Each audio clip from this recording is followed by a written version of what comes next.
এবার মোহাম্মদ ইউনূসের বাংলাদেশের বিপক্ষে কড়া অ্যাকশনে ঝাঁপালেন ডোনাল্ড ট্রাম্প। দেখুন, আমেরিকার পক্ষ থেকে শেষ দুদিন ধরে এমন কিছু পদক্ষেপ নেওয়া হচ্ছে, তাতে একটা জিনিস স্পষ্ট, যে আমেরিকা মনে প্রাণে ভারতের সঙ্গে সম্পর্কটি ভালো করতে চাইছে। সার্জিও গোর কালকে পরিষ্কার বলেছিলেন যে আমাদের কাছে ভারতের থেকে গুরুত্বপূর্ণ এবং প্রয়োজনীয় পার্টনার এই মুহূর্তে নেই। আমরা চাই ভারত যেন আমাদের তৈরি করা নতুন যে দুটি সংগঠন সেখানে যোগদান করে।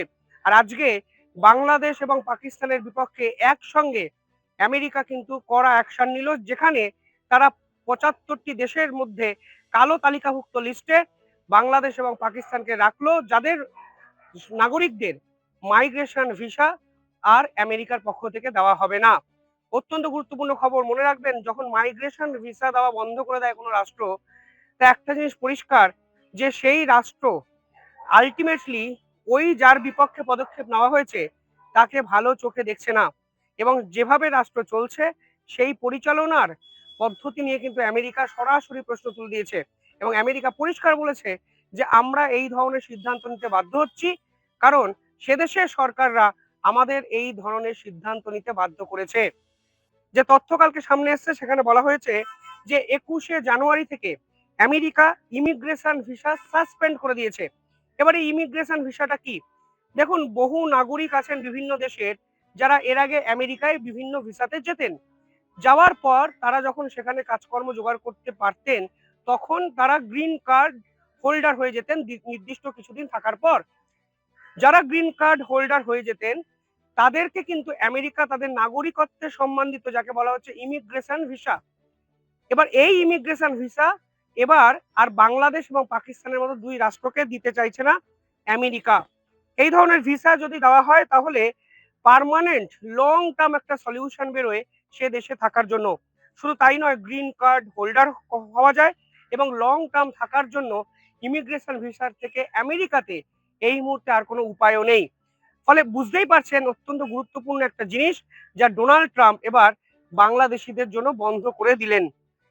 পাশাপাশি ডোনাল্ড ট্রাম্প পরিষ্কার হুঁশিয়ারি দিয়েছেন, যদি বাংলাদেশ এই মুহূর্তে যারা আমেরিকায় যাচ্ছে তাদের বিপক্ষে স্ক্রুটিনি না করে, সঠিকভাবে যদি ভেরিফিকেশন না করে, তাহলে হয়তো প্রয়োজনে ট্যুরিস্ট ভিসাও কিন্তু বন্ধ করে দিতে পারে। এই যে ইমিগ্রেশন ভিসা নিয়ে এত কথা হচ্ছে, সেই ভিসাকে ৪ ভাগে ভাগ করা যায়। একটিকে বলা হয় ফ্যামিলি বেসড ইমিগ্রেশন ভিসা, অর্থাৎ যারা পরিবার নিয়ে আমেরিকাতে দীর্ঘদিন থাকতে চান এবং নির্দিষ্ট প্রসিডিওরটা কমপ্লিট করেন। দ্বিতীয়কে বলা হচ্ছে এমপ্লয়মেন্ট বেস ইমিগ্রেশন ভিসা, অর্থাৎ যারা আমেরিকার কোনো কোম্পানিতে নিযুক্ত। তৃতীয় বলা হচ্ছে ডাইভার্সিটি ভিসা এবং রিফিউজি ভিসা, অর্থাৎ যারা রিফিউজি হয়েও আমেরিকায় গেছিলেন, তারা যদি নির্দিষ্ট কিছু কারণ দেখাতে পারেন, তাদেরকেও কিন্তু লং টার্ম থাকার জন্য আমেরিকা এতদিন ইমিগ্রেশন ভিসা দিত। এবার সমস্যা হয়ে যাচ্ছে, এই ধরনের ভিসা পাওয়ার পর তথ্য বলছে বাংলাদেশ এবং পাকিস্তানের নাগরিকরা যখন আমেরিকা থাকার মতো কোনো কাজকর্ম জোগাড় করতে পারছে না, তখন তারা বিভিন্ন সরকারি যে প্রকল্প তাদের উপর ডিপেন্ড করে হয়ে পড়ছে। ফলে সরকার বাধ্য হচ্ছে এই ইমিগ্রেশন ওলা যে ভিসা ওলা নাগরিক আছেন তাদেরকে সে দেশে রাখতে। এমনকি সরকার বাধ্য হচ্ছে এদের পিছনে প্রতি বছর বিপুল পরিমাণে টাকা খরচ করতে। এখন ডোনাল্ড ট্রাম্প প্রশাসন বলছেন যে যারা বাংলাদেশ এবং পাকিস্তান থেকে যাচ্ছে তাদের প্রথম কথা স্ক্রুটিনি করা হচ্ছে না। ফলে যখন তারা আমেরিকায় গিয়ে পৌঁছাচ্ছেন, তখন তাদের কাজ জোটানোর মতো শক্তিও কিন্তু থাকছে না। ফলে তারা আলটিমেটলি আমেরিকার উপর ডিপেন্ডেন্ট হয়ে যাচ্ছে, যা কোনো অবস্থাতেই এই মুহূর্তে ডোনাল্ড ট্রাম্প তাদের যে অর্থের কোষাগার সেই কোষাগার সামাল দেওয়ার জন্য চাইছেন না।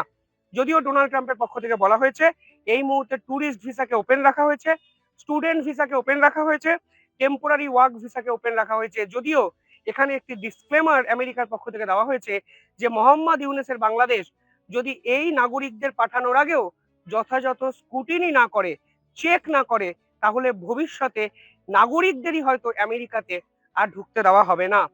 আপাতত ৭৫টা দেশের বিপক্ষে অ্যাকশনে ঝাঁপিয়েছেন ডোনাল্ড ট্রাম্পের স্বরাষ্ট্র দপ্তর। তার মধ্যে আফ্রিকার একাধিক রাষ্ট্র, এশিয়ার একাধিক রাষ্ট্র, মিডল ইস্টের একাধিক রাষ্ট্র এবং ল্যাটিন আমেরিকার একাধিক রাষ্ট্র আছে।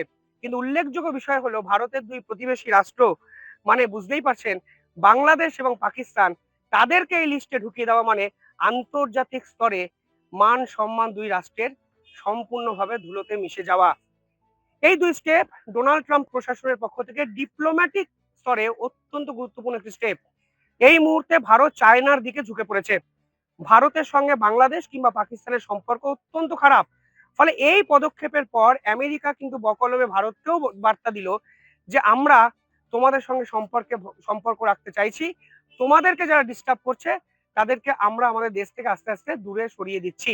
ফলে সব মিলিয়ে এই সিদ্ধান্ত দিনভর কালকে চর্চার আওতায় ছিল এবং বাংলাদেশ সরকারের কাছে বলার মতো কিছু নেই। তাদের পক্ষ থেকে কোনো বিবৃতি আসেনি, কিন্তু আন্তর্জাতিক স্তরে মান সম্মান যেভাবে মোহাম্মদ ইউনূসের চলে গেল, আমার মনে হয় সাম্প্রতিক সময় খুব কমই হয়েছে।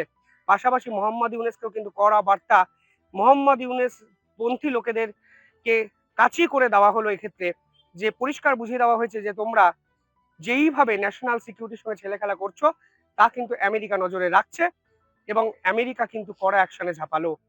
এরপর সেই বাংলাদেশের নাগরিকরা কি করবেন, কাকে ধরবেন? মোহাম্মদ ইউনূসের জামানায় বাংলাদেশে ধরার লোক নেই, জবাব দেওয়ার কেউ লোক নেই। এই মোহাম্মদ ইউনূস বলেছিলেন গোটা বিশ্ব বাংলাদেশের কাছে আসবে, বাংলাদেশ কারোর কাছে যাবে না। ১ বছর পর দেখা যাচ্ছে বাংলাদেশ গোটা বিশ্বের কাছে ছুটে যাচ্ছে, কেউ তাকে পাত্তা অব্দি দিচ্ছে না। যাই হোক, কিভাবে দেখছেন আপনারা পুরো বিষয়টি কমেন্টে জানান। দেখতে থাকুন দ্য ইন্ডিপেন্ডেন্ট বেঙ্গল। ধন্যবাদ।